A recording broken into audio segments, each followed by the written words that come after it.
This wasn't organic from the school boards. This is the White House saying, send us a letter, put the specifics in there. And it seems to me the fix was in that Merrick Garland did this because the White House wanted him to do it. And the White House had absolutely no problem, according to what your documents show, with labeling parents as potential domestic terrorists.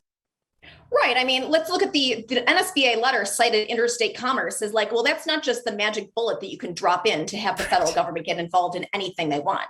We also reached out to all of the state school board associations that are members of NSBA asking, did you know about this? Did you have any input on this? They're all appalled. And at this point, over 20 of them have distanced themselves saying, this is a local issue. We want local involvement. We want parent and citizen involvement. We've been clamoring for this for years. And so this blindsided the state chapters, it blindsided the board members. And as you said, the fix is in. So there's definitely further investigation is merited. And the White House was so cagey about any association with the school board letter or connection to it. Peter Doocy of Fox News pressed Jen Psaki on, look, this letter came, it was a domestic terrorist and so on. And she just kept saying, well, I don't speak for the school board association. Meanwhile, the White House had been coordinating with them from the very beginning on this letter, and Merrick Garland, the attorney general, gave it up yesterday and admitted the association. We've put together sort of a longer butted soundbite that sort of shows the progression in the story. Watch. The National School Boards Association wrote to the president to say that their teachers feel like some parents protesting recently could be the equivalent to a form of domestic terrorism. And then the Attorney General put the FBI on the case. The National School Board Association is not a part of the U.S. government. But the Department of Justice does now have the FBI on this. It's something that the School Boards Association is asking for. I don't speak on behalf of the National School Board Association. I speak on behalf of this government. Very first sentence, you said, in recent months, there's been a disturbing spike in harassment, intimidation, threats of violence. Yes. When did you first review the data showing this so-called disturbing uptick?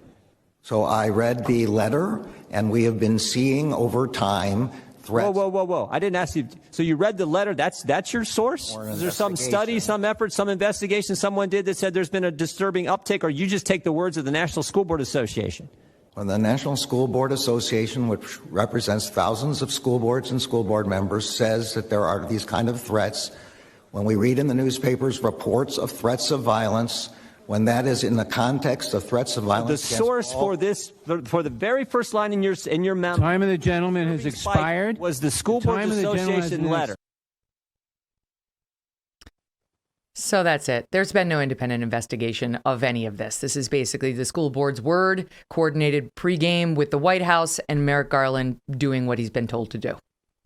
Yeah, and America First Legal actually just sent a letter to the Department of Justice's Office of Inspector General asking them to look into this because they have insider information that between the White House as well as the Department of Justice, that there was concern that parental involvement was going to have political implications. And so looking at a very tight race in November in Virginia, as well as looking ahead to 2022, if you are trying to actively discourage parents from being involved in the political process, that is a damning indictment. And it is something that the American people deserve answers to. Mm-hmm. And Merrick Garland's come under fire, too, because it turns out his son-in-law is the head of some big organization that's pushing CRT in schools, critical race theory in schools, and has made the organization something like $27 million.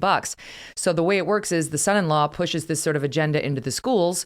Then Merrick Garland, whose daughter is married to this guy, sends a threatening, issues a threatening statement saying parents who are objecting to this stuff in any way that we find threatening are going to have to deal with me and the FBI. I'm not saying he actually did it for that reason. It seems like he had more pressure from the White House on this than from his son-in-law. How do I know? But at least it's the appearance of impropriety, and it's grossly irresponsible. Yeah, I mean, it's small wonder that people have lost faith in our federal government when things like this happen. That was another tip that we received from somebody who was very concerned about the surveying and the data mining taking place in schools, really without parental knowledge or consent.